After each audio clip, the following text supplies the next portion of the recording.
Assalamualaikum warahmatullahi wabarakatuh.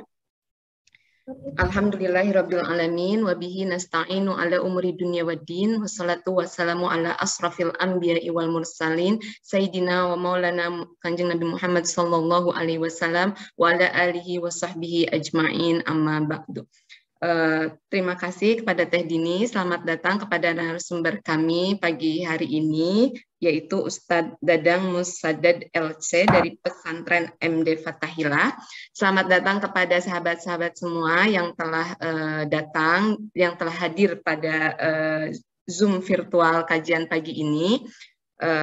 Segala puji mari kita panjatkan kehadirat Allah Subhanahu wa Ta'ala yang telah memberikan kita rahmat, kasih sayang, sehingga pada pagi ini kita bisa berkumpul kembali di kajian rutin hari Rabu. Salawat beserta salam semoga tercurah limpahkan kepada baginda besar Nabi Muhammad SAW, kepada keluarganya yang mulia, kepada sahabatnya, dan kepada kita selaku umatnya. Semoga kita mendapatkan syafaat kelak di yaumil akhir. Amin, amin ya rabbal alamin. Kajian pagi ini akan bertema keutamaan silaturahmi membuka pintu rezeki dan akan dimoderatori oleh sahabat kita semua, Teh Dini. Kepada Teh Dini dipersilahkan. Atur nuhun Teh Desi. Assalamualaikum warahmatullahi wabarakatuh semuanya. Yang saya muliakan para peserta yang selalu setia bersama kami, yaitu peserta pengajian Perancis yang berada di Perancis dan juga di negara lain. Dan juga yang saya muliakan narasumber kita yaitu Ustadz Dadang Musaddad LC dari Perguruan Tahfiz Quran MD Fathahillah yang akan membawakan tema hari ini mengenai rezeki, ya, rezeki yang ada hubungannya dengan silaturahmi. Wah, ini penting banget nih, apalagi saat ini kita saatnya halal bihalal. Biasanya setelah puasa kita kan halal bihalal ya, saling memaafkan. Dan ini saatnya kita membuka mungkin tali silaturahmi yang pernah putus menyambung lagi, atau yang memang sudah tali silaturahminya baik, semakin baik lagi. Mungkin seperti itu nanti kita akan melihat dan juga mendengarkan bagaimana Ustadz Dadang akan membawakan topik ini. Tapi izinkan sebelumnya saya membacakan sekilas biodata beliau. Beliau adalah sarjana lulusan UIN Bandung, Fakultas Adab, jurusan BSA, dan beliau juga mengambil ilmu di bidang Mahab Bahasa Arab dan studi ilmu-ilmu keislaman Al-Marot Bandung. Kemudian beliau meneruskan pendidikan ke Universitas Al-Azhar di Kairo, jurusan tafsir dan ilmu-ilmu Al-Quran. Aktivitas beliau saat ini adalah wakil dari Yayasan MD Fathahillah di Ciamis, Kepala Sekolah SMAIT MDF, Imam dan juga khotib Masjid Agung dan masjid lainnya di Kabupaten Ciamis, dan beliau juga penyuluh agama Islam Kabupaten Ciamis. Baik, itu tadi adalah sekilas dari biodata beliau. Untuk lebih singkatnya, kita langsung aja kepada Ustadz Dadang. Waktunya 45 menit. Mangga, Ustadz. Nanti terjadi di mana-mana, kita sudah antisipasi mulai dari rumah sakitnya. Assalamualaikum warahmatullahi wabarakatuh.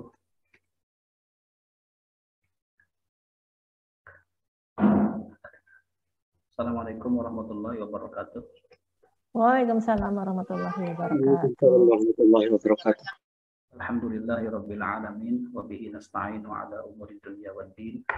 Wassallallahu ala sayyidina wa maulana Muhammadin wa ala alihi wa sahbihi ajma'in. Amma ba'du. Faqala Allah ta'ala fi kitabihil azizil karim. A'udzu billahi minasyaitonir rajim. Bismillahirrahmanirrahim. Ya ayyuhalladzina amanu taqullaha haqqa tuqatih wa la tamutunna illa wa antum muslimun. Shadaqallahul azim. Subhanaka la ilma lana illa ma 'allamtana innaka antal alimul hakim. Rabbi shrah li sadri wa yassir li amri wahlul 'uqdatam min lisani yafqahu qawli. Ya fattahu ya alim, ya fattahu ya alim, ya fattahu ya alim. Teteh moderator yang saya hormati dan juga seluruh jemaah pengajian, ikhwan, kaum muslimin, kaum muslimat yang berada di sana, semuanya yang sama-sama saya hormati, semoga senantiasa diberikan kesehatan lahir batin dan juga tidak kurang suatu apapun, senantiasa berada dalam lindungan Allah Subhanahu wa Ta'ala. Amin ya Allah ya Rabbal Alamin. Selanjutnya masih dalam rangka suasana Idul Fitri, saya sampaikan, taqabbalallahu minna wa minkum, Allahumma taqabbal ya karim wa ja'alana Allahu minal aidin wal faizin. Selamat Hari Raya Idul Fitri kepada semuanya. Semoga kita kembali kepada suci dan juga termasuk orang-orang yang mendapatkan kemenangan. Allahumma amin ya Allah ya Rabbal Alamin. Berbahagia sekali pada hari ini saya pribadi bisa bersilaturahim tentunya dengan saudara-saudara al-ikhwan wal akhwat di sana, dan semoga silaturahim ini pun membawa berkah bagi kita semua. Allahumma amin ya Allah ya Rabbal Alamin.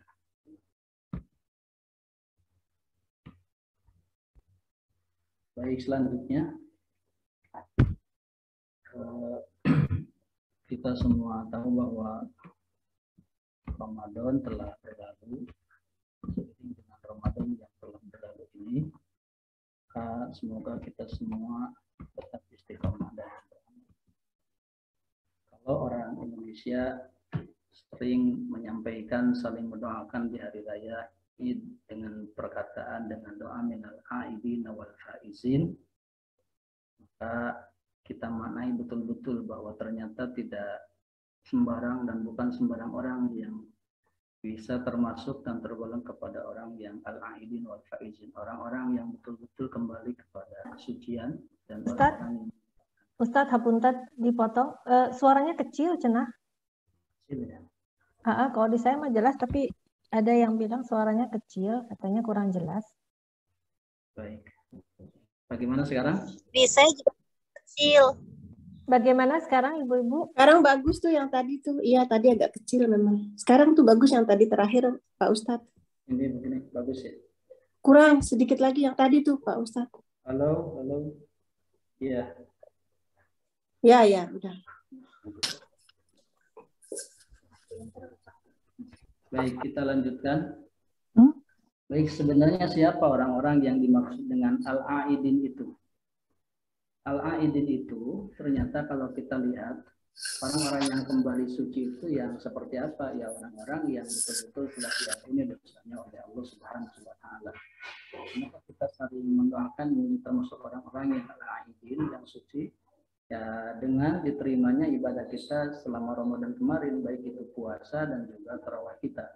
Karena kita sama-sama tahu bahwa pahala yang ditawarkan dari puasa dan tarawih itu adalah sama-sama ghufira lahu ma taqaddama min dzambi, yaitu diampuni dosa-dosa kita oleh Allah Subhanahu wa taala. Jadi seumpama kita betul-betul diterima persembahan amal kita khususnya puasa dan tarawih kemarin, insya Allah kita suci dan kita lengkapi karena itu adalah pahala kita yang langsung dengan Allah. Kita lengkapi juga seumpama kita ada kesalahan dengan sesama manusia, maka kita saling memaafkan sehingga kita bersih dari dosa. Dan kalau kita lihat siapa juga al-faizun, orang yang ternyata bukan sembarang orang. Kalau kita ingin betul-betul termasuk orang yang al-faizin, maka ternyata kalau kita lihat di Al-Quran ada beberapa sifat khusus khas orang-orang al-faizin itu.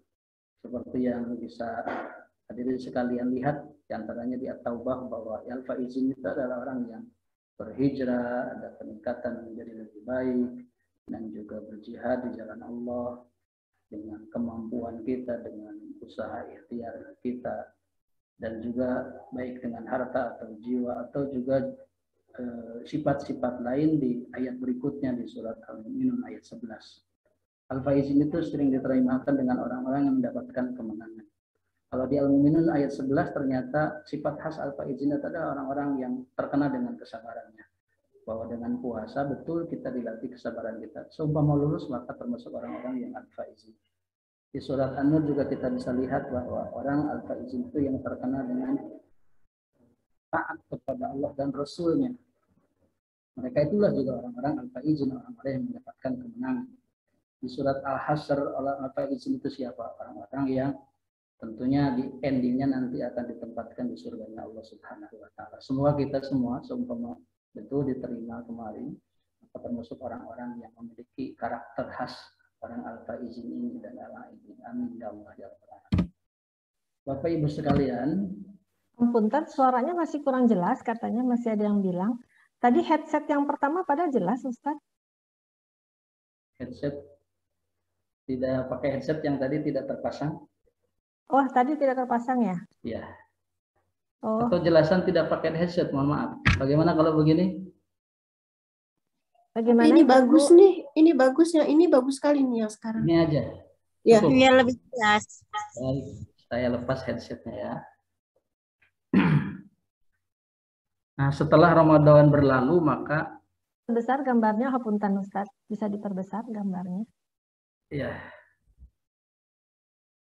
bagaimana? Bisa diperbesar gambarnya?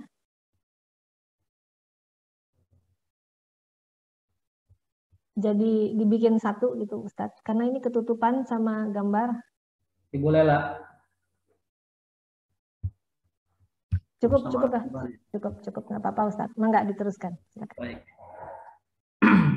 Jadilah hamba Allah yang Rabbani bukan Ramadhani. Artinya bahwa ibadah kita tidak musiman. Semangat kita untuk mengamalkan sunnah, insya Allah tidak hanya di musim Ramadan saja, tapi insya Allah walaupun Ramadannya sudah lepas kita tetap bersemangat. Karena di surat Muhammad ayat 17 bahwa di antara ciri orang yang betul-betul mendapatkan hidayah Allah, ketakwaannya akan nambah, hidayahnya akan terus, tidak hanya ketika Ramadan saja. Di surat An-Nahl juga kita bisa ternyata teringatkan oleh ayat ini bahwa kita jangan seperti seorang perempuan yang menguraikan benangnya, dipinta menjadi sebuah karya dengan hasil jerih payah, lalu dicerai-berai kembali. Artinya kita sudah menata sedemikian rapihnya ibadah kita, pola bangun kita yang bagus itu, kecintaan kita kepada sunnah itu di bulan Ramadan, setelah Ramadannya diacak-acak kembali. Dan kita juga sadar bahwa ternyata durasi ibadah kita tidak dibatasi dengan waktu, tapi dengan datangnya ajal. Artinya selama hayat masih di kandung badan, kita tetap wajib beribadah. Sebagaimana di surah Al-Hijr ayat 99, wa'bud rabbaka hatta ya'tiyakal yakin, sembahlah Tuhanmu sampai yakin datang, atau yang dimaksud adalah ajal kepadamu. Hadirin wal hadirat rahimakumullah, untuk istiqomah ternyata tidak mudah, perlu berbagai macam cara. Di antaranya dengan tetap berdoa kepada Allah. Berdoa agar kita diberikan hati yang tetap diberikan hidayah oleh Allah. Rabbana la tuzigh qulubana ba'da idh hadaitana. Mohonlah kepada Allah agar kita diberikan istiqomah dalam beramal. Selanjutnya, kuatkan juga keikhlasan kita dalam beramal. Apa yang ikhlas biasanya itu akan terus continue. Dan paksakan untuk terus tetap beramal walaupun itu sedikit. Karena ternyata amal yang paling disukai Allah itu adalah yang sedikit tapi terus menerus. Tidak menyukai amal yang besar, banyak, tapi hanya seketika itu saja. Supaya istiqomah juga kita harus tetap mengevaluasi diri. Evaluasi diri kita, hisab diri kita masing-masing sebelum dihisab yang sesungguhnya oleh Allah Subhanahu wa Ta'ala, supaya langkah kita terkontrol. Dan terakhir juga untuk tetap istiqomah kita butuh partner kebaikan. Artinya siapa yang akan dijadikan partner supaya kita senantiasa teringatkan untuk tetap dalam kebaikan. Ini sebagai modal saja walaupun tidak masuk bahasan agar kita tetap istiqomah. Kalau lihat begitu maka ternyata yang berlebaran itu bukan sembarang orang. Mudah-mudahan kita termasuk yang itu. Bahwa ternyata berlebaran bukan sekedar hanya dengan pakaiannya baru tapi ketaatannya harus meningkat. Bahwa yang berlebaran juga bukan sekedar bagus kendaraan dan lain-lain, tapi yang diampuni dosanya oleh Allah Subhanahu wa Ta'ala. Baik, tema yang disajikan adalah tentang silaturahim. Bahwa silaturahim ini, maaf, teteh saya ambil kata silaturahim sama saja dengan silaturahim, tapi silaturahim teman saya lebih terbiasa menggunakan kata silaturahim ini, tapi maknanya sama dengan silaturahim. Di silaturahim itu, alhamdulillah di saat ini lebih terjalin dan lebih lancar karena seumpama tidak ada Lebaran, apakah kita bisa silaturahim sehebat di Lebaran ini? Ya alhamdulillah hikmahnya dengan adanya Lebaran kita bisa lebih bagus silaturahim kita lebih terkontrol. Kalau lihat apa yang dimaksud dengan silaturahim, ternyata silaturahim itu bukan hanya kepada orang yang berbuat baik, terbiasa baik kepada kita saja. Coba kita lihat sabda Rasul ini bahwa silaturahim bukanlah sekedar saling berbalas kebaikan, Tapi seorang yang berusaha menjalin hubungan baik meski lingkungan terdekat merusak hubungan persaudaraan dengan dirinya. Artinya bahwa kita berbuat baik jangan dibatasi hanya kepada orang yang berbuat baik kepada kita saja. Lebih afdal silaturahim kita, seumpama kita juga bisa berbuat baik kepada orang yang misalnya kurang baiklah dengan kita, tapi kita bisa tetap baik dengan mereka. Yang dimaksud dengan silaturahim, kalau definisinya kita bisa lihat bahwa yang dimaksud dengan silaturahim adalah berbuat baik kepada orang-orang terdekat, menyampaikan kebaikan sebanyak-banyaknya kepada mereka dan mencegah keburukan dari mereka. Ada banyak cara nanti silaturahim ini bisa tetap terjalin dan dijaga. Tapi yang pasti bahwa silaturahim ini hukumnya wajib dan memutus silaturahim itu hukumnya menjadi dosa dan haram. Tentunya hukum silaturahmi ini menjadi penting dan wajib karena memang berdasarkan banyak ayat dan hadis. Seumpama kita tidak diperintah ayat dan tidak disinggung oleh hadis, tentu kita juga tidak akan melaksanakan silaturahim ini, menjaga tali silaturahim ini. Coba lihat di surat An-Nisa ayat 1 di ujungnya ada bahwa bertakwalah kamu kepada Allah, termasuk di situ disinggung, takutlah kalian memutus silaturahim. Ustadz, ini memang masih di flyer nomor 3 ya, di slide nomor 3 ya? Slide nomor yang hukum. Karena di kita masih slide nomor 3 ini. Slide-nya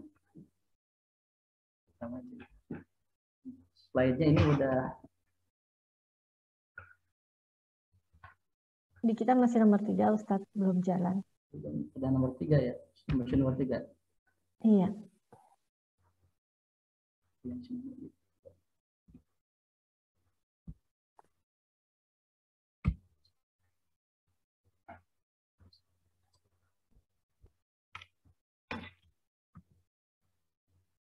Ini bahasanya sudah hukum silaturahim. Ini masih slide 3, Ustadz, masih yang surat At-Taubah, surat Mukminun, masih yang itu masih sama dari tadi.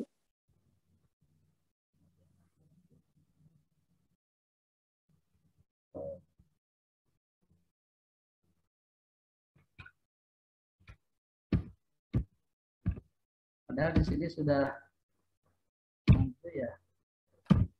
sudah pembahasan silaturahim. Di sini masih sama, Ustadz.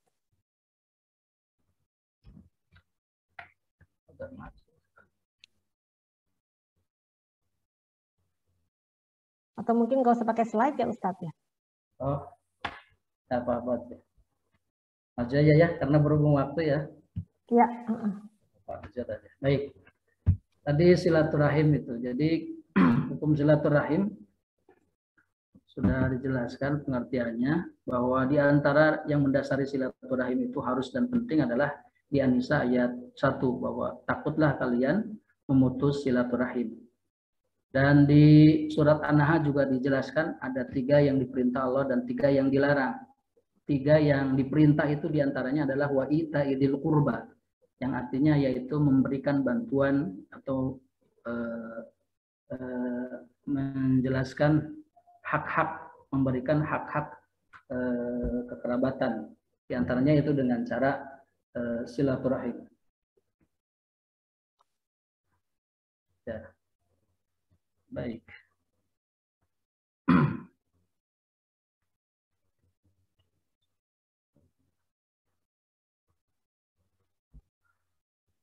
Baik. Ada banyak cara kita untuk bersilaturahim.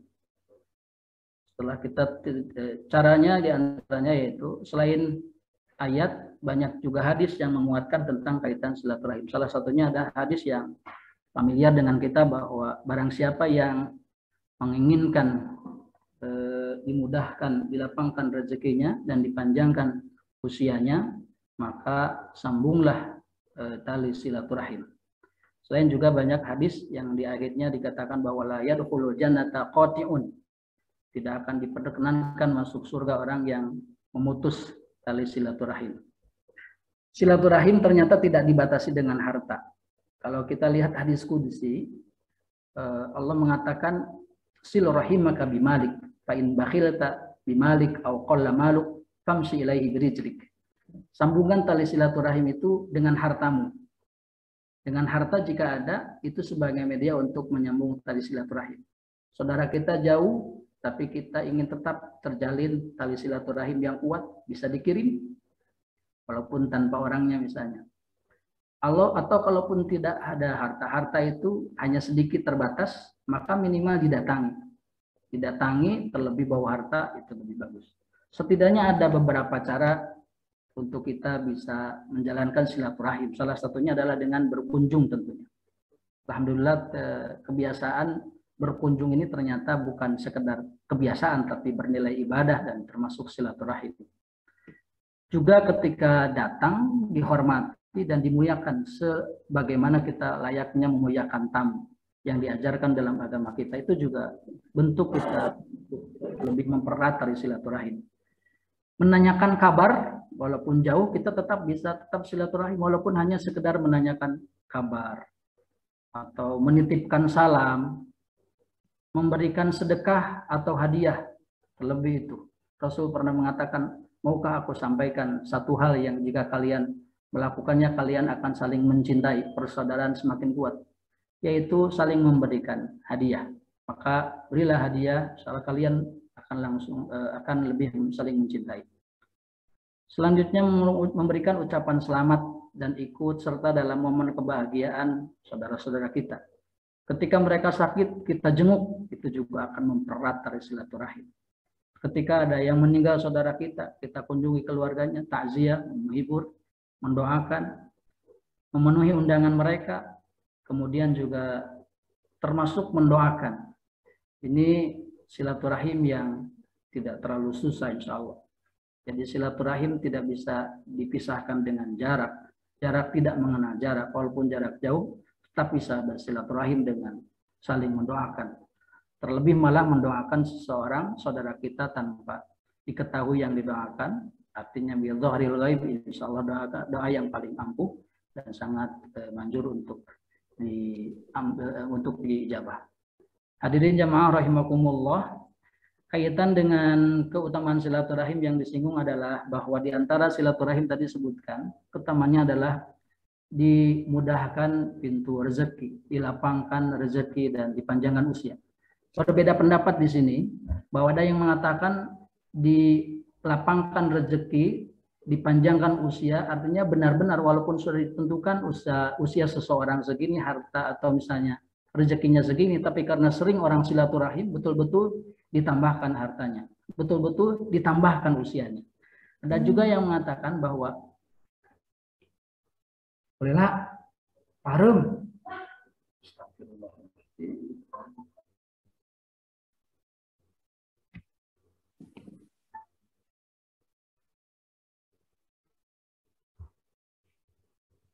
Silakan Ustadz dilanjutkan. Oh, masih hidup? Masih Ustadz, masih bagus. Tapi di sini ngeblank ya, nggak apa-apa. Oh ya. Ustadz. Baik. Yang kedua, pendapat bahwa memang betul-betul ditambahkan, yang pertama betul-betul ditambahkan dan usianya juga ditambah. Karena sering orang kepada orang tuanya sangat baik, silaturahimnya kepada keluarga yang lain. Ada yang mengatakan bahwa jatah rezekinya tidak ditambah tetap. Dan juga usianya tetap. Akan tapi di jatah rezekinya yang cuma segitu lebih keberkahannya ditambah. Atau usianya walaupun di usia hanya misalnya 60, kebaikannya akan tetap dicatat. Kebaikannya akan tetap dicatat walaupun sudah meninggal, sehingga seperti usianya yang dipanjangkan atau ditambah. Kaitan dengan rezeki ini walaupun sering orang memaknainya dengan dunia, dengan harta. Tapi okelah bahwa orang yang memang sering berkunjung, artinya juga bagus bergaulnya, bersilaturahimnya, kita bisa lihat fakta tidak berbohong bahwa lebih dimudahkan. Orang yang semakin banyak relasi dengan silaturahim akan dimudahkan. Walaupun rezeki ini tetap jangan dibatasi dengan hal itu. Bisa saja mungkin nanti apakah rezeki itu, karena rezeki itu pengertiannya segala sesuatu yang bermanfaat dari Allah, baik di dunia atau juga di akhirat, baik berupa yang nampak, harta benda, atau juga yang tidak nampak, ilmu, kecerdasan, akal, juga keluarga, turunan yang soleh dan solehah, ketenangan hati. Bisa orang dapatkan semua itu insya Allah dengan perantaraan kita bersilaturahim. Jadi baik rezekinya yang ketika di dunia, atau walau sudah meninggal pun orang masih bisa tetap mendapatkan rezeki Allah.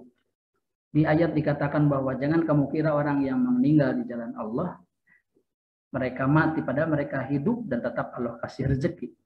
Kasih rezeki, nikmat kubur, mendapatkan nanti pahala dan seterusnya. Orang yang bersilaturahim pun seperti itu, akan ditambahkan, dilapangkan rezekinya oleh Allah Subhanahu wa Ta'ala.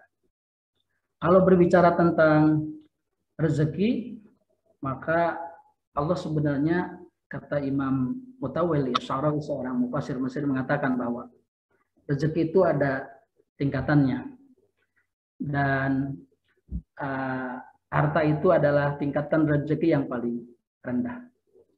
Keridhaan Allah itu adalah kesempurnaan, tingkat kesempurnaan rezeki pada keridhaan Allah. Dan soleh putra-putri kita itu ternyata kategori rezeki yang paling utama.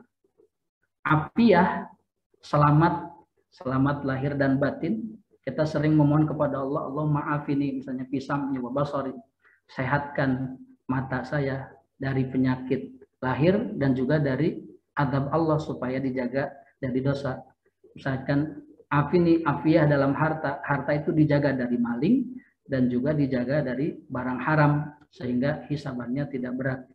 Nah, afiah juga termasuk kategori rezeki paling tinggi.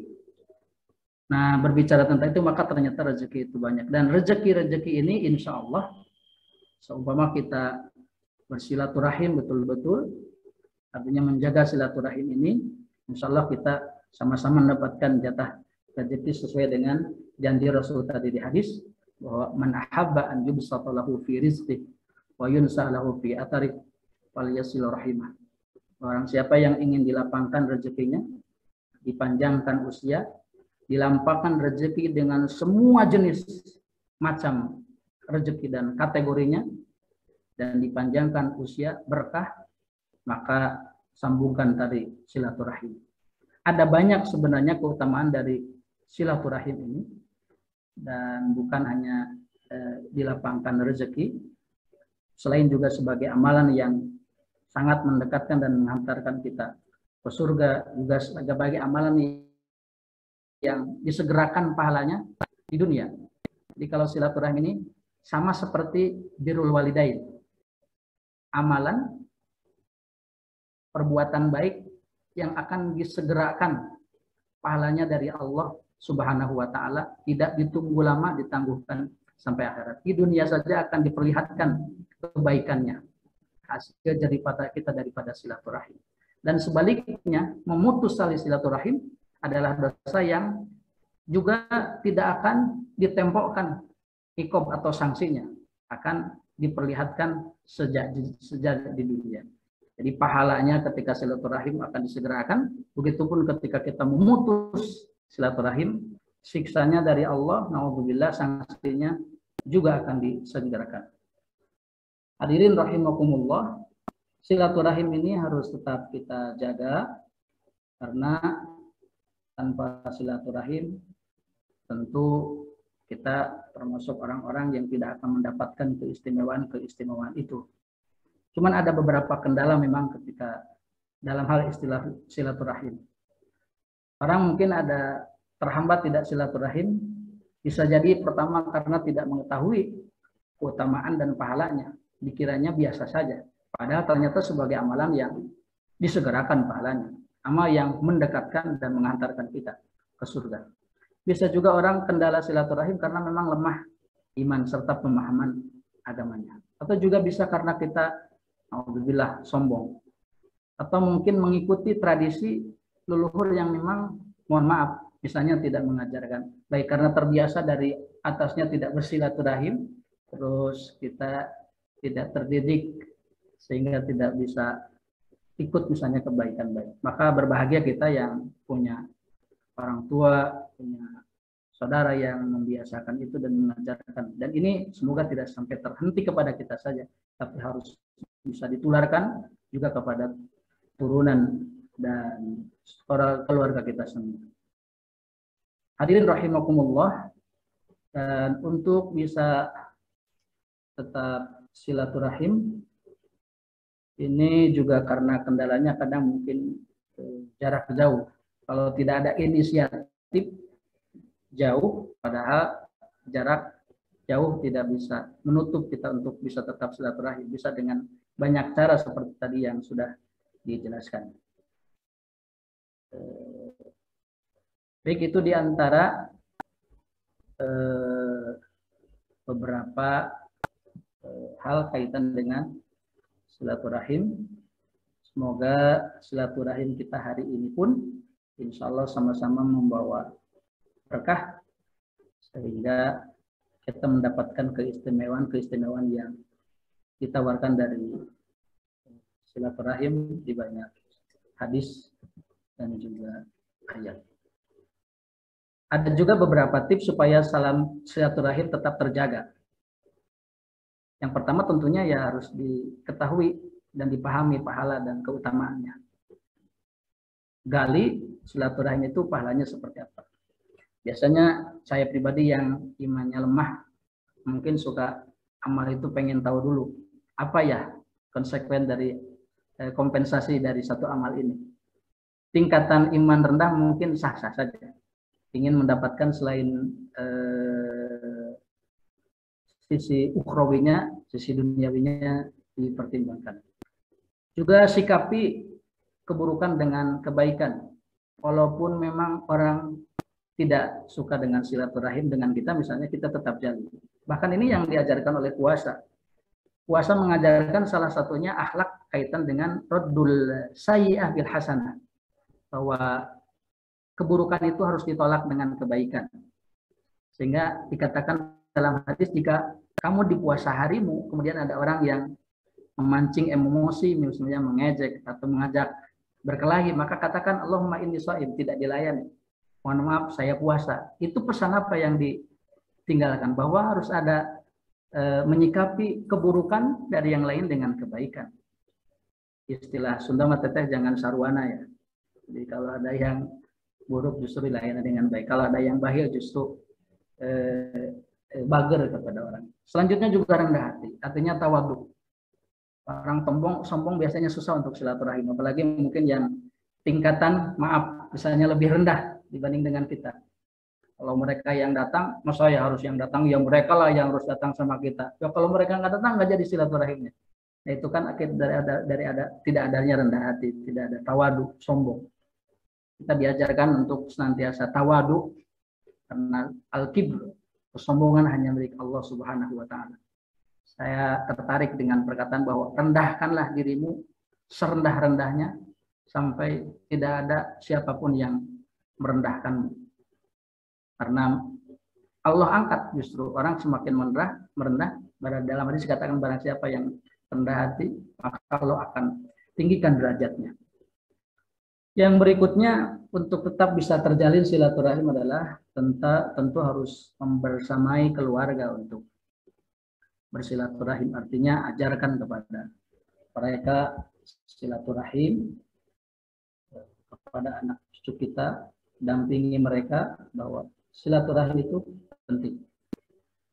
Nah, kalau tadi dikatakan bahwa dari silaturahim itu adalah menjadi dilapangkan rezeki, salah satu tawabnya atau ganjaran atau pahalanya yang ditawarkan oleh Rasul, maka sebaliknya seumpama kita tidak bersilaturahim, maka berarti kita sedang menjerumuskan atau membuat dari kita menjadi susah untuk atau sempit rezeki kita. Selain silaturahim yang menghambat rezeki, kalau tidak silaturahim banyak hal yang menghambat rezeki ya. Kalau di kitab Zadul Ma'ad kalangan Ibnul Qayyim, Syekh Ibnul Qayyim dikatakan bahwa ternyata ada beberapa hal yang bisa menjadi hambat rezeki kita. Menarik. Yang pertama adalah nomus subha. Tidur di pagi hari. Orang semestinya kalau pagi segar bugar memulai hari dengan apalagi bisa mulai sholat subuh di waktunya, tilawah dan lain sebagainya. Ini malah bermalas-malasan tidur. Pun juga sedikit salatnya, qillatus shalah. Ada yang memaknai qillatus shalah artinya sedikit takwanya, pilih-pilih. Selain juga bermalas-malasan dan juga berkhianat, artinya tidak bisa menjaga kepercayaan orang lain. Nah, ini kaitan dengan bahwa yang menghambat kita kaitan dengan rezeki ini selain memutus tali silaturahim juga ada hal-hal lainnya. Semoga kita semua terhindar dari itu semua sehingga rezeki kita insya Allah senantiasa dilapangkan oleh Allah Subhanahu wa Ta'ala. Allahumma amin ya Allah ya Rabbal Alamin. Masih ada waktu? Mohon maaf. Sudah habis Ustadz, sudah kelewat 5 menit malah. Oh, baik, alhamdulillah. Mungkin itu dulu sementara ya yang bisa disampaikan. Selanjutnya saya kembali persilahkan kepada Teteh Mangga. Baik, alhamdulillah Ustadz, pas waktunya jadinya ya. Nanti biasanya kita ada tanya jawab Ustadz, biasa kita bahas dari mulai diskusi tanya jawab. Nah, sekarang udah nggak puasa Ustadz, entah Ustadz lagi sawalan atau belum, tapi kalau memang sedang tidak sawalan, mangga kalau mau mungkin minum sedikit, karena tadi sudah berbicara banyak, sambil kita mendengarkan sahabat kita membacakan pantun. Alhamdulillah sahabat kita Mbak Berta udah sembuh nih sakitnya. Alhamdulillah. Alhamdulillah. Baik, silakan Mbak Berta. Mangga Ustaz kita dengarkan pantun. Ya. Assalamualaikum warahmatullahi wabarakatuh. Negara kepulauan yang tiada tandingan, ibarat serpihan surga turun ke bumi. Ustadz Dadang memenuhi undangan, bekali kita makna silaturahmi. Jalanan Ciamis menurun mendaki, alamnya asri, hijau dan bersih. Silaturahmi membuka pintu rezeki, memperpanjang umur dan cinta kasih. Allahumma amin. Aneka kuliner yang disuguhkan membuat siapapun terkesan senang. Dalam silaturahmi banyak kebaikan, dikasih kongguan walau isi rengginang. Mudik lebaran kini dimudahkan, kampung halaman menjadi tujuan. Dalam WhatsApp group saling menguatkan, berbagi kabar dan pengetahuan. Ilmu agama wajib dikuatkan, pesantren Fatahillah mencetak intelektual. Silaturahmi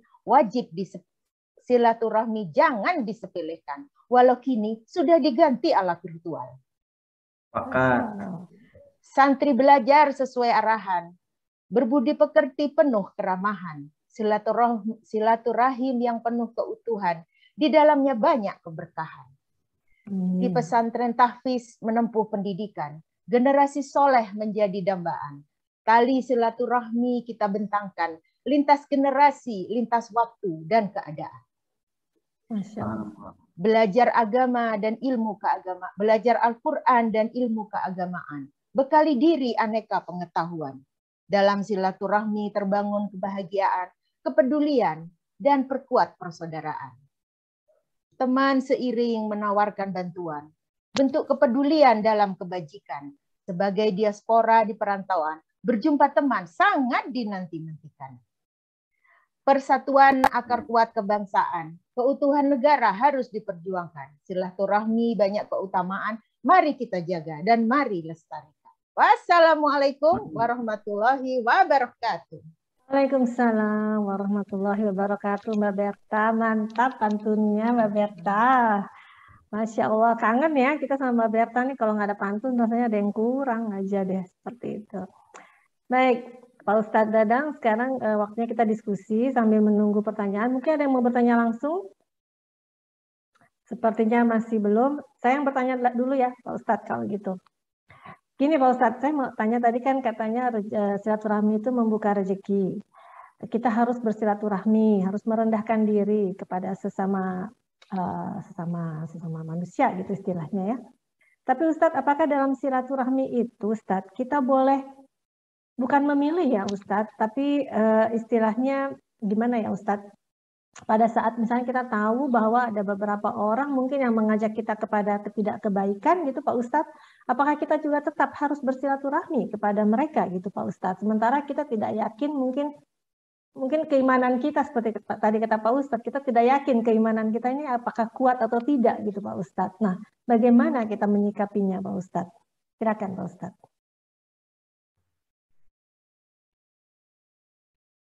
Silaturahim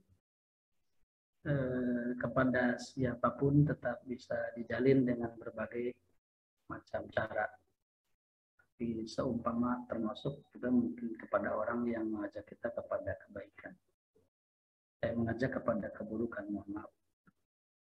Bersilaturahim dengan orang yang mengajak keburukan bukan dengan kita sama-sama melaksanakan keburukan ya, atau memenuhi undangan dalam keburukan. Dengan menolak diundang pada dosa, diajak kepada keburukan, insya Allah kita juga sudah ada niatan ingkar, bukti bahwa kita tidak ingin terlibat dalam hal itu, supaya dia tidak mengira bahwa kita sepakat dengan keburukan itu. Ada banyak cara mungkin di saat yang bagus kita bisa mendatanginya, kita bisa berkomunikasi dengan baik, sambil sedikit juga mengingatkan akan hal dosa yang pernah kita diajak olehnya. Ada banyak cara tentunya. Karena ya alhamdulillah, jadi bentuk silaturahimnya banyak, jadi tidak hanya dengan satu cara. Yang dimaksud dengan yang dicontohkan tadi bahwa misalnya bersilaturahim dengan orang yang tidak, misalnya orang yang tidak terbiasa baik kepada kita, malah mungkin membenci kita, tapi kita tetap misalnya berperilaku baik kepada dia, itu salah satu cara kita bersilaturahim. Artinya jangan menjadi justru sebaliknya. Justru sebaliknya. Ada banyak cara Teteh, insya Allah, dan bisa kita tetap bersilaturahim. Tapi seumpama dengan mengunjunginya kita tidak kuat, malah misalnya terjerumus kepada satu dosa, tentu kita ambil langkah yang paling aman. Tidak untuk datang, apakah misalnya bisa dengan tetap berkata-kata atau bersilaturahim dari jauh misalnya. Yang penting juga ciptakan image bahwa kita tidak sepakat dengan dia dengan dosanya. Kita mohon maaf, beda pandangan. Kita tetap mengklaim bahwa ini adalah tidak baik, tapi tentu dengan cara-cara yang ramah supaya bisa tetap terjalin baik. Insya Allah orang satu saat sambil kita doakan juga. Demikian Teteh mungkin jawabannya. Baik Ustadz, berarti intinya harus kuat iman ya Pak Ustadz ya. Insya Allah. Karena pada saat misalnya kita begini Pak Ustadz, karena kalau misalnya kita di Perancis nih kan, kita biasa mungkin diundang ya di suatu tempat mungkin yang dimana yang namanya minuman alkohol atau makanan yang harusnya tidak kita konsumsi itu kan berbaur gitu Pak Ustadz. Sementara saya itu kan menjaga sekali dan saya percaya sekali gitu Pak Ustadz bahwa makanan halal itu bisa merubah keluarga saya, dan itu memang terbukti Pak Ustadz ya, dengan waktu itu pun memang terbukti bagaimana hati suami saya pun mulai mau mendengarkan, atau anak-anak pun juga terbukti seperti itu Pak Ustadz. Jadi saya memang sangat-sangat menjaganya gitu, dan mungkin hal itu yang membuat saya jadi agak sedikit, mungkin istilahnya orang banyak yang bilang eksklusif, tapi saya akan coba ya Pak Ustadz ya, mungkin sedikit demi sedikit, insya Allah gitu ya, mungkin dengan kuatnya iman bisa lebih berbaur lagi. Baik, terima kasih Pak Ustadz atas nasihatnya. Baik, pertanyaan berikutnya datang dari Teh Sylvia. Silakan Teh Sylvia, mungkin mau langsung atau mau dibacakan bagaimana? Teh Sylvia, mungkin saya bacakan ya. Nah, ini mengenai hutang nih Pak Ustadz. Wah, ini sensitif banget nih, karena orang yang hutang itu sekarang jauh lebih galak dibandingkan dengan orang yang menghutangi gitu ya Pak Ustadz ya. Ini bagaimana caranya memaafkan orang yang berhutang? Saya maunya ikhlas tapi suka pikiran terus karena saya jadi malas berhubungan dengan orang-orang tersebut. Jadi memutuskan tali silaturahimkah itu gimana hukumnya Pak Ustadz? Nah, silakan Pak Ustadz, mangga. Di akhir surat Al-Baqarah, sebelum Allah panjang satu halaman kaitan dengan utang ini, Allah memberikan tips di situ menghadapi orang yang berhutang. Wa in kana du usratin fanadiratun ila maisarah wa an tasaddaqu khairul lakum in kuntum ta'lamun. Seumpama orang yang berhutang itu punya kesulitan, maka fanadiratun ila maisarah. Coba beri dia maaf dengan memberikan waktu lagi, tambah waktu lagi. Tapi tentunya dengan komitmen. Orang sekarang kalau tidak komitmen tertulis biasanya janji palsu ya. Jadi bagusnya, nih kamu siapnya atau saya kasih waktu misalnya sampai sekian bulan ke depan. Oke, sepakat. Nah, kalau pada saatnya sudah tidak bisa dan masih kita maafkan, boleh juga kita coba kasih kesempatan dia yang menentukan waktunya. Misalnya dia mau sampai kapan. Ini saking mungkin kitanya baik ya. Kitanya baik. Coba kasih waktu dia. Dia komitmennya misalnya 1 bulan. Kita sepakat. Fanadiratun ila maisarah. Pada saatnya nanti misalnya orang ini sudah dan masih tidak mampu dengan banyak kebutuhannya kah? Atau mungkin di luar pengetahuan kita ternyata dia juga misalnya hutangnya bukan hanya ke kita banyak. Subhanallah, Allah memberikan solusi nih. Wa antasaddaqu khairul lakum in kuntum ta'lamun. Kalau kamu ingin dapat pahala sedekah tuh, udah sedekahkan saja. Jadi sedekahnya yaitu dengan menganggap imbas sudah lunas hutangnya. Khairul lakum, dan kamu sedekahkan semua itu lebih bagus. Khairun itu tingkatan, kalau di bahasa Inggris mah superlative degree ya, itu tingkatan paling bagus. Tapi in kuntum ta'lamun, kalau kamu yakin, kalau nggak yakin mah susahnya, mungkin berat. Itu dianggap akan menjadi, karena memang di situ ada sisi menolongnya jelas. Nah, yang dimaksud di sini dalam istilah apakah ada orang-orang yang di periode terlebih dahulu misalnya maaf tadi kaitan dengan hutang itu memaafkan orang yang berhutang. Saya mau ikhlaskan tapi suka kepikiran terus. Ya, coba diperkuat supaya ya memang kalau kepikiran wajar. Mungkin khairul lakum itu in kuntum ta'lamun. Kalau in kuntum ta'lamun kita betul-betul sudah yakin, mungkin insya Allah nanti perlahan. Tapi kalau kepikiran awalnya kesananya insya Allah bertahap menjadi ikhlas tidak apa-apa ya. Dan itu mungkin salah satu tips sih. Hanya menyampaikan saja yang di ayat bahwa ada tips yang harus Islam menghadapi dengan orang-orang yang berhutang. Silaturahim harus tetap dijaga walaupun dengan orang-orang yang misalnya susah bayar hutang ya. Baik Pak Ustadz, jadi kalau saya bisa kesimpulan itu adalah salah satu kesempatan kita untuk bersedekah gitu ya Pak Ustadz ya. Ada orang tersebut walaupun berat gitu ya Pak Ustadz rasanya ya. Dan mungkin gehel gitu ya Pak Ustadz. Dan mungkin kehel juga kali Pak Ustadz ya, karena kita juga butuh gitu kan istilahnya ya. Juga baik. Mungkin karena belum pernah ada saja ya kasus ke saya pribadi. Nggak tahu kalau ada apakah bisa ikhlas. Semoga tapi. Baik. Kalau gitu Pak Ustadz, kalau orang kayak saya nih Pak Ustadz yang nggak pernah mau meminjamkan orang gitu Pak Ustadz, karena masalah seperti itu, jadi saya ada orang mau minjam, saya biasanya bukan kasih pinjam Pak Ustadz. Tapi saya bilang misalkan dia butuh 1 juta, saya kasih 500, tapi saya ikhlaskan gitu Pak Ustadz. Ini saya bantu bukan utang gitu. Gimana Pak Ustadz kalau kayak gitu?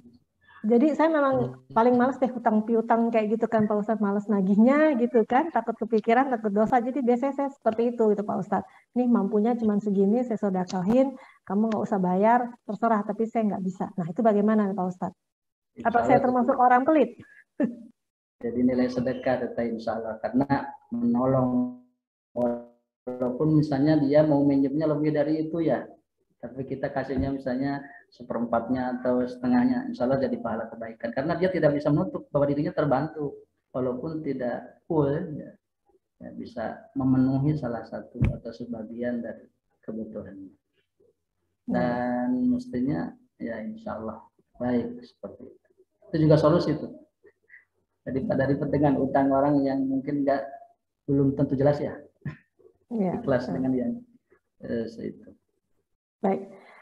Pak Ustadz bisa mundur sedikit nggak biar kita bisa ngeliat wajahnya Pak Ustadz. Nah, gitu Pak Ustadz. Karena dari tadi kurang kelihatan seperti itu. Baik. Pertanyaan berikutnya Pak Ustadz datang dari Teh Adiba dulu, yaitu dalam bersilaturahim, apa ada orang-orang yang diprioritaskan terlebih dahulu, misalnya keluarga daripada teman, karena sejak zaman medsos yang saya rasakan hubungan dengan teman lebih dekat daripada dengan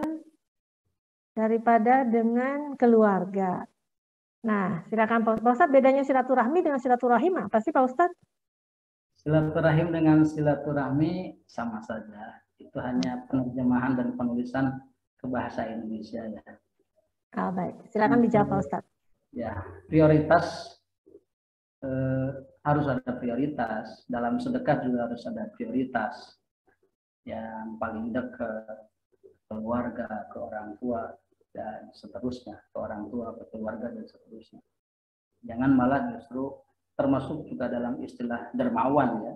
Maaf, misalnya jangan terkenal keluarnya dermawan sementara ada anggota keluarganya malah yang membutuhkan ditelantarkan. Ya, tidak disukai seperti itu. Betul bahwa kalau kita lihat wa ita idil qurba, memberikan hak kekerabatan, memang yang terlebih dekat itu punya hak. Mereka punya hak untuk disilaturahmi ya, bahasanya, karena mereka kerabat kita.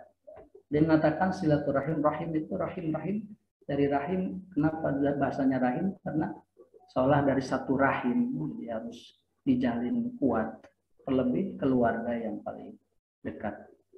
Jadi dekat dengan teman, dengan sahabat, alhamdulillah bagus, tetap terjalin, tapi juga jangan dilupakan terlebih orang tua kita, saudara-saudara kita, kakak, mama, bibi, dan seterusnya. Insya Allah lebih baik dan lebih dekat juga dengan keluarga. Baik Pak Ustadz. Baik, semoga cukup jelas ya Teh Diba. Langsung disambung nih Pak Ustadz, kata menyambung pertanyaan Teh Diba. Apakah silaturahim itu artinya hubungan keluarga saja atau teman-teman juga termasuk? Karena ada yang membedakan antara silaturahim dan ukhuwah. Nah, bagaimana Pak Ustadz? Silakan.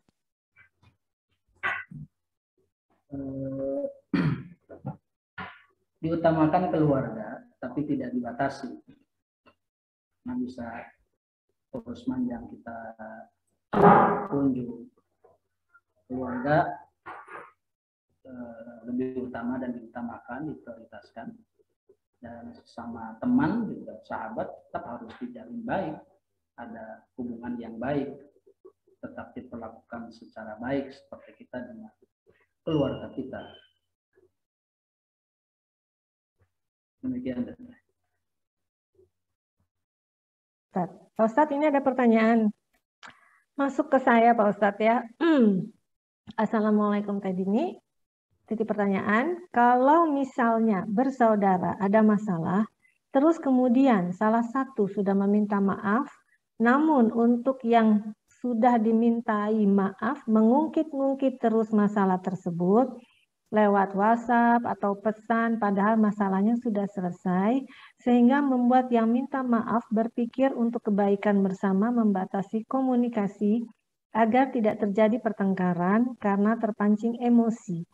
Namun, meski dibatasi komunikasi, si saudara contohnya memberi uang lebaran kepada keponakannya. Nah, ini bagaimana Pak Ustadz? Karena ternyata minta maaf saja tidak cukup, padahal saudara yang sudah minta maaf itu pun lebih tua dan berusaha mengalah. Cukup jelas Pak Ustadz? Sikapnya insya Allah teteh sudah bagus begitu. Jadi seumpama memang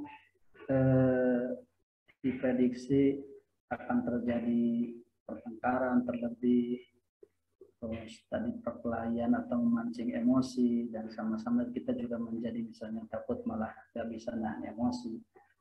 Tidak apa-apa, misalnya dengan tetap didoakan dan tetap baik dengan keluarganya, tetap berhubungan atau memperlakukan misalnya keluarganya secara baik. Kalau kita sudah, tapi kita juga tidak berhenti untuk mencoba meminta maaf ya. Kalau kita sudah mencoba, alhamdulillah. Dan itu nanti ya dia juga dengan Allah bisa susah untuk memaafkan ya. Padahal kalau kita pikir nih, nanti di hadapan Allah itu banyak sekali hal-hal yang harus dipertanggungjawabkan. Sebisa mungkin malah yang ada hubungannya dengan manusia mending diberesin sekarang gitu. Kita repot nanti apa, segala sesuatu akan dimintai pertanggungjawaban di hadapan Allah. Sehingga sebisa mungkin apa-apa yang ada kaitannya dengan kerabat, keluarga, kesalahan, saling imbas, kosong-kosong. Tapi kita mungkin ya tetap juga dengan saling mendoakan. Jangan sampai justru malah kita semakin jauh ya. Tetap kita pada prinsipnya bahwa walaupun dia seperti itu, kita tetap berniatan baik dengan dia. Dengan ada niatan baik saja, insya Allah kita lebih atau kita aman, karena artinya bahwa kita betul-betul memang tidak ada niatan buruk, kita mah ingin betul-betul baik dengan orang. Demikian Teteh. Baik Pak Ustadz. Pak Ustadz, kalau kita pada saat orang meminta maaf dan kita memaafkan itu yang tahu isi hati kita Allah ya Pak Ustadz ya, sebenarnya Pak kita ikhlas atau enggak gitu ya Pak Ustadz ya.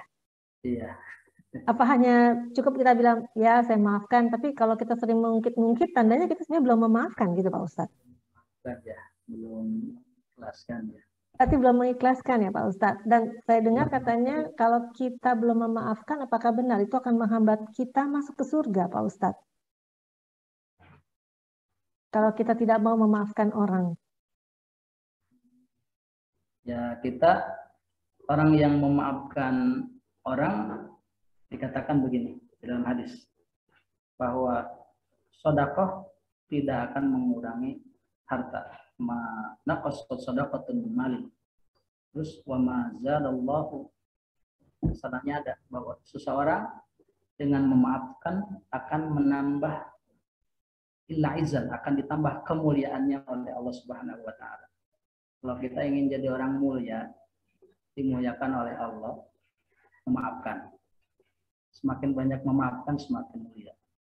Surah Ali Imran dikatakan bahwa wasari'u ila maghfiratin min rabbikum wa jannah ardu as-samawati wal ardu iddatil muttaqin. Bersegera untuk meraih surga dan ampunan dari Allah yang luasnya seluas langit dan bumi. Yang surga ini disiapkan alladzina yunfiquna fis sarra'i wad dharra'i wal kadhimina al ghaidh, di antaranya yaitu untuk orang-orang yang bisa menahan amarah, wal afina anin nas, orang yang bisa memaafkan, memaklumi. Ya naudzubillah ya, kalau kita tidak meneladani sifat Allah yang Maha Pemurah itu, surga menjadi tidak ada kesempatan bagi kita, dan hisaban kita menjadi sulit ya, karena ada orang yang sudah baik-baik, walaupun ya kan ada perintah takhallaku bi akhlaqillah, berakhlaklah kamu seperti akhlak Allah. Allah saja Ghafurur Rahim, Maha Pengampun dan Maha Penyayang. Masa kita sih dari sama-sama meladani akhlak.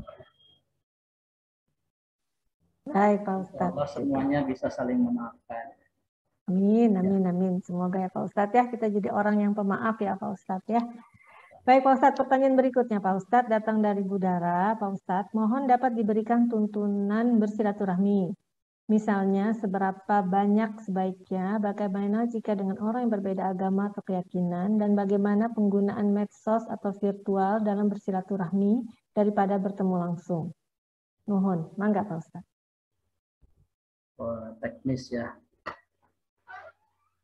Beberapa banyak baiknya. Mungkin bisa ditempuh dengan tadi ya beberapa cara kita bersilaturahim. Ada beberapa banyak cara, mungkin itu bisa dijadikan alternatif dan juga pilihan bisa dikunjungi. Kalau yang dengan beda agama mungkin saling mengunjungi ya, sesama kita umat manusia yang harus juga ada ukhuwah basyariahnya di situ, persaudaraan sesama manusia. Tentu juga nanti insya Allah tidak terjebak dalam salah menerjemahkan toleransi insya Allah. Dan bagaimana penggunaan medsos virtual dalam bersilaturahim. Tetap semoga kemajuan medsos hari ini tidak menutup cara silaturahim yang lebih afdol, yaitu jangan jadi malas. Itu hanya alternatif saja ketika kita tidak bisa untuk bertemu dengan hal yang sangat berat misalnya karena ada sebab yang tidak bisa dihindarkan, maka alternatifnya dengan medsos. Karena yang ditakutkan itu sekarang langsung ke alternatifnya dengan medsos saja. Karena beda tetap kan kita ketemu langsung dengan misalnya video call atau dengan hanya menyampaikan salam silaturahim. Sepemahaman Abdi mungkin ya untuk medsos virtual, insya Allah itu juga sebuah kemajuan dan mendukung silaturahim bisa lebih sering, tapi juga itu hanya mungkin sebagai alternatif. Jika ada cara silaturahim tingkatannya yang lebih bagus, yang lebih membuat kita besar pahalanya dari silaturahim, lebih besar maknanya, lebih bermakna, maka kita ambil itu. Seumpama ada mani, ada penghalang, ada halangan, maka itu bisa dijadikan pilihan alternatif. Demikian mungkin Tata. Baik Pak Ustadz, semoga cukup jelas Bu Dara jawabannya. Bagaimana Bu Dara, sudah cukup jelas?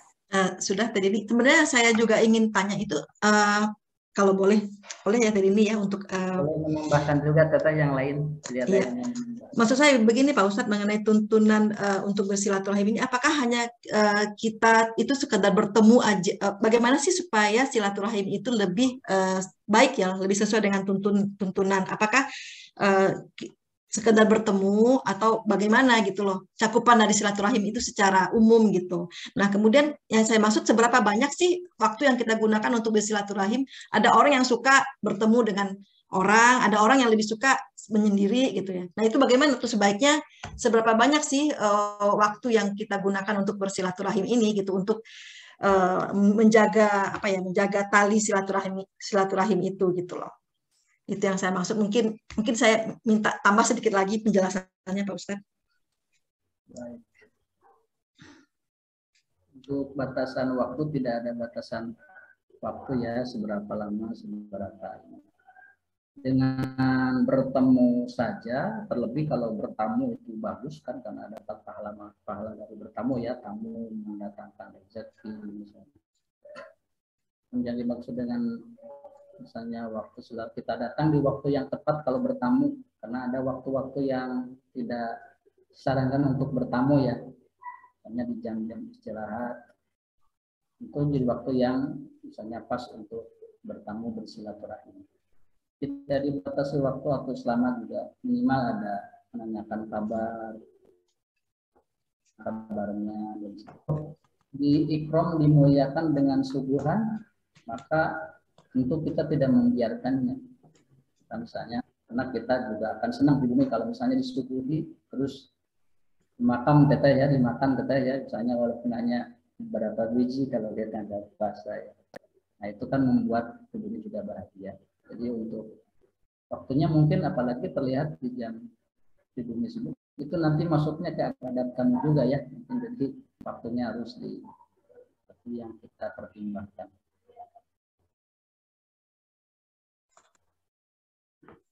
Demikian tapi untuk waktu dan tuntunan tidak ada khusus, tapi yang nanti kalau ketemu di jalan, kalau cuma sebentar mungkin kurang afdal ya. Kalau bertamu kayaknya lebih bagus tuh.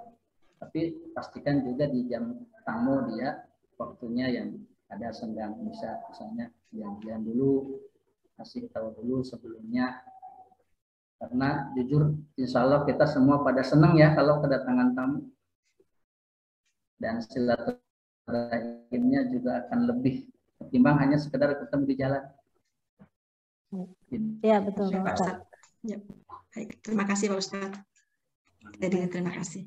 Sama-sama Bu Dara. Berarti Pak Ustadz dalam bersilaturahmi itu lebih baik memang bertemu langsung gitu Pak Ustadz ya. Tapi kita juga sebagai orang mungkin harus tahu tata krama ya, berarti dalam bersilaturahmi ya Pak Ustadz ya. Makanya Islam mengajarkan jam-jam tertentu untuk bersilaturahmi yang baik dan yang disarankan untuk tidak dilakukan gitu ya Pak Ustadz ya. Kalau yang saya tanggap tadi. Baik Pak Ustadz. Pertanyaan berikutnya Pak Ustadz, mungkin ini juga jadi pertanyaan terakhir karena waktu, yaitu Pak Ustadz, jika kita menjaga jarak dengan seseorang, apakah termasuk memutus silaturahmi? Nah, menjaga jaraknya dalam hal apa nih? Teh Karin mungkin bisa dijelaskan menjaga jaraknya nih. Protokol kesehatan dan di bawahnya. Bagaimana Pak Karin? Teh Karin? Assalamualaikum Teh, Pak Ustadz. Waalaikumsalam Teteh. Iya, maksudnya tuh menjaga jarak, misalkan ada, kita takut kalau deket nanti bikin masalah karena dengar-dengar dari orang itu suka bikin masalah gitu. Atau juga kita jaga jarak karena memang kita pernah ada problem sama seseorang, terus udah clear problemnya supaya tidak terjadi hal yang begitu lagi, ya udah kita jaga jarak aja daripada jadi tidak baik hubungannya gitu. Ustadz, apakah itu termasuk mengurangi silaturahmi atau bagaimana maksudnya itu? Terima kasih Pak Ustadz. Sama menjaga jarak ya, bukan menjaga jarak dalam hal protokol kesehatan. Menjaga jarak untuk demi kemaslahatan, insya Allah beralasan dan tidak memutuskan silaturahmi. Dan sebisa mungkin silaturahim atau kita bergaul tentu memang ada saatnya dengan beberapa person kita jaga jarak ya. Asal jaga jaraknya demi kemaslahatan, mengandung kebaikan, nilai kebaikan, silaturahim bisa dilakukan dengan cara lain. Tapi jangan sampai kita ada niatan untuk memutus silaturahmi. Sehingga jarak misalnya boleh dijaga, tapi jangan sampai juga kita memperlihatkan bahwa kita ingin memutus silaturahim. Seumpama dengan menjaga jaraknya seperti tadi ya, misalnya takut tergoncang emosinya dan lain sebagainya. Insya Allah tidak memutus silaturahim. Baik Pak Ustadz, terima kasih banyak. Sama-sama. Baik Pak Ustadz, rasanya sudah cukup jelas dan juga karena waktu juga ya Pak Ustadz ya, sudah cukup rasanya. Mudah-mudahan bermanfaat buat tadi teman-teman kita, para peserta yang sudah ikut bergabung mengenai silaturahmi. Insya Allah nanti kita bertemu lagi dengan Ustadz Dadang, kapan-kapan mungkin dengan topik yang lainnya ya Pak Ustadz Dadang. Untuk menutup acara, biasanya kita akan selalu menutup dengan pembacaan doa dari Pak Ustadz Dadang. Silakan Pak Ustadz.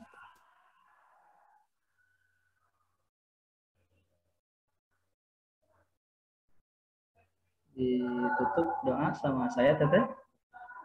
Ya, bukan Pak Ustadz, nanti ditutup sama host, tapi biasanya kita sebelum menutup kita ada pembacaan doa dari Pak Ustadz. Ya.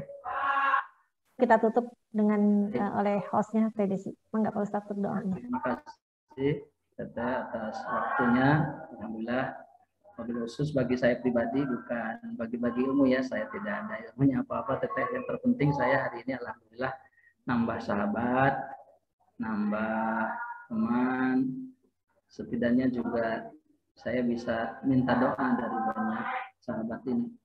Saya mohon maaf yang sebesar-besarnya ada atas penyampaian apa yang baik yang disampaikan itu murni dari Allah Subhanahu wa taala, dan apa yang salah, yang buruk, yang khilaf tentu dari kealpaan saya sendiri. Saya mohon maaf, wallahu a'lamu bishawab.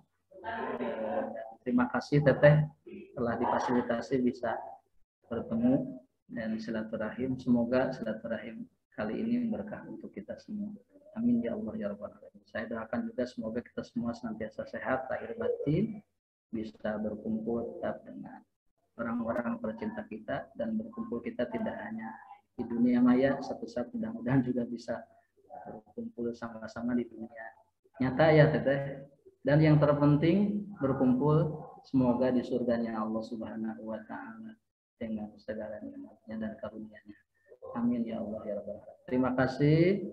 Sekian dan demikian, mohon maaf wal afu minkum dan Allah wa iyyakum ajmain. Semoga Allah memberikan kita semua hidayah. Wassalamualaikum warahmatullahi wabarakatuh. Amin. Baik, kita akan tutup. Sebelum ditutup oleh host, saya ucapkan sekali lagi terima kasih untuk Pak Ustadz Dadang atas ilmunya, atas kajiannya. Semoga bisa bermanfaat, dan juga kepada para peserta yang sudah bergabung. Insya Allah kita akan bertemu lagi Rabu depan dengan topik lainnya. Saya mengucapkan mohon maaf lahir batin bila tadi ada kesalahan, karena yang sempurna hanyalah milik Allah Subhanahu wa Ta'ala. Saya kembalikan kepada TDC. Oh ya, saya juga ucapkan terima kasih kepada Mbak Berta yang tadi untuk pantunnya. Mbak Berta sehat selalu ya. Sehat juga untuk semuanya. Baik, saya kembalikan ke TDC. Mangga TDC. Alhamdulillah, terima kasih Pak Ustadz Dadang, terima kasih Teh Dini, terima kasih sahabat-sahabat semua yang sudah hadir di kajian pagi ini. Mari kita tutup kajian pagi ini dengan bacaan hamdalah bersama-sama, alhamdulillahirrabbilalamin, dan doa penutup majelis. Subhanakallahumma wa bihamdika asyhadu an la ilaha illa anta astaghfiruka wa atubu ilaik. Amin ya rabbal alamin. Akhir kata, wassalamualaikum warahmatullahi wabarakatuh. Mohon maaf lahir dan batin.